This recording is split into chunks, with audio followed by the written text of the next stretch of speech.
Just to paint a view, the Wood Energy South project has really looked at a number of key activities. Their objectives were to look at reduction of greenhouse gas emissions and conversion of boiler systems to biomass, waste wood if you like, provide advice and technical support for those considering the possibility, creating an awareness of sustainable energy options, developing feasibility studies to facilitate these sort of projects, and evaluating case studies that have been completed so that we have real-world learnings for those contemplating change, and ultimately build confidence in the supply chain. And we've got a very good supply chain wood chip in this particular area, which is fantastic.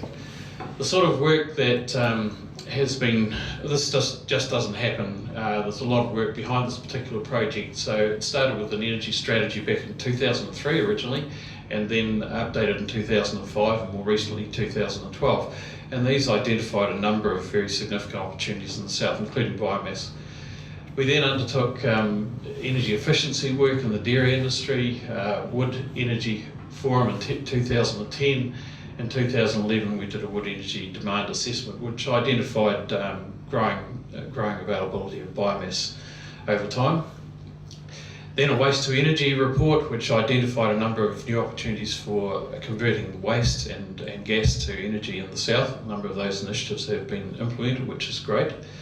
And of course forest residue work that has been undertaken in 2015, which looked at South Otago forests and Southland forests and the availability of biomass through to 2050. The Wood Energy South projects included the Wood Energy South industrial boiler,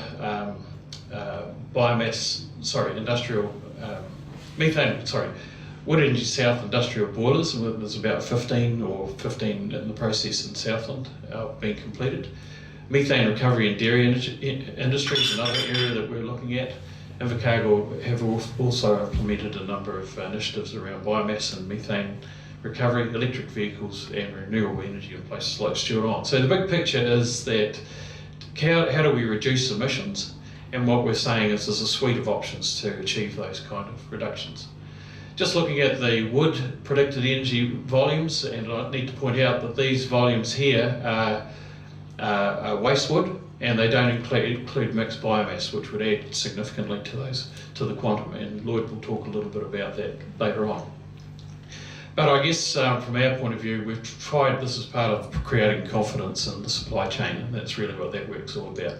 There's details more along those lines. Obviously the Minister has taken an active interest in the work that's happened in the south, and these are some of the initiatives that have been looked at, but our overall objective is to reduce emissions by 195,000 tonnes of CO2, which is achievable within this project timeframe. Just some examples: Slick Skin, Ministry of Education and Spliced Palace, and what I really wanted to point out was there's a number of different industrial and community users of biomass now, and it is one of the first questions asked in considering biomass conversion in the region. That wasn't always the case. One of the things that we have been able to demonstrate also is that an optimised biomass boiler system is also a low emissions boiler system. And while this is just a snapshot for want of for the presentation, we've now looked at about 20 different boiler systems between here and Canterbury, and clearly that's the case for every system that's been implemented, and that does give us a lot of confidence going forward around emissions and being able to meet some of those targets. Certainly the obvious other benefit for industry is, and if you take Wayne McCallum and the work that he has done, which is outstanding, in a whole range of areas, particularly around heat recovery and so on, there are improvements in the bottom line for those businesses that have embraced this opportunity, particularly over the life cycle of the project. Dairy methane, and some of the team are going out to have a look at this tomorrow. We have an operating dairy methane recovery plant on a dairy farm in Isla Bank in central western area of Southland, and that's a result of monitoring of methane production since December 2000. 11, and that's the first implementation of dairy methane recovery on dairy farms in Southland. And the premise behind this is that if you can do it in Southland with low ambient temperatures, you can do it right throughout New Zealand. That's a low-cost intervention, and the quality of the digestate that comes out of the anaerobic pond is also perfect quality for the receiving environment generally. So there's a number of other benefits besides thermal energy and electricity.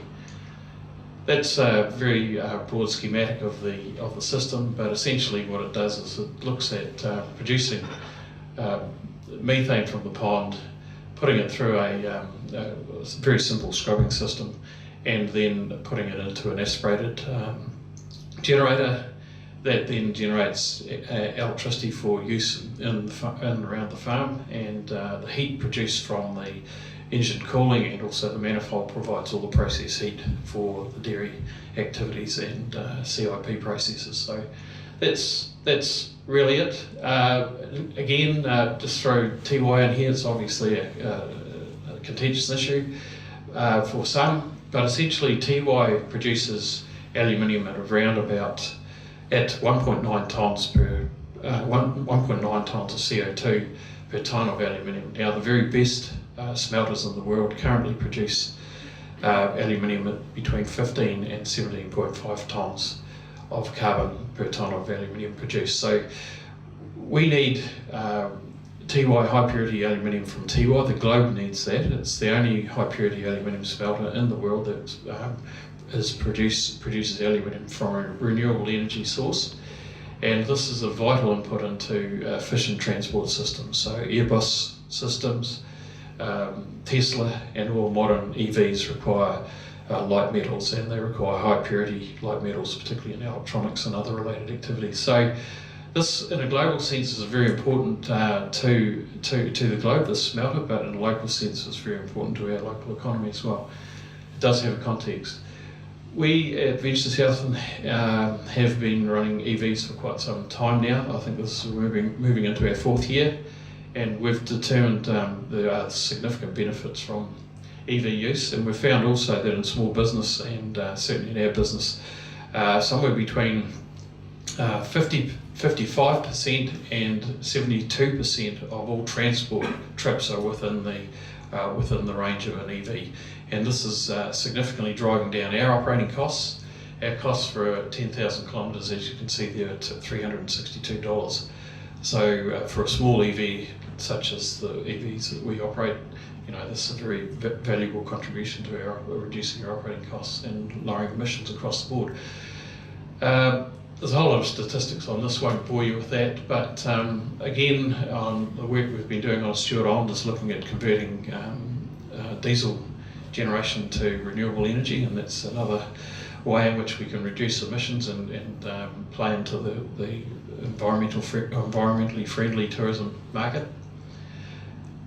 Other things that really come to play also are some of our productive systems, and if we look at say aquaculture versus some other production systems, you can see that salmon production from aquaculture, for example, is around about 3 kilograms of CO2 emissions per kilogram of edible protein, and if you compare that with a beef system, it's around 30 tonnes of CO2 produced per kilogram of edible production. So this is this includes all the inputs: food, transport, and servicing costs. So there are some significant changes, and in Europe and in the US, there's a lot of talk about diet change as a CO2 reduction initiative, which has implications for productive regions such as Southland.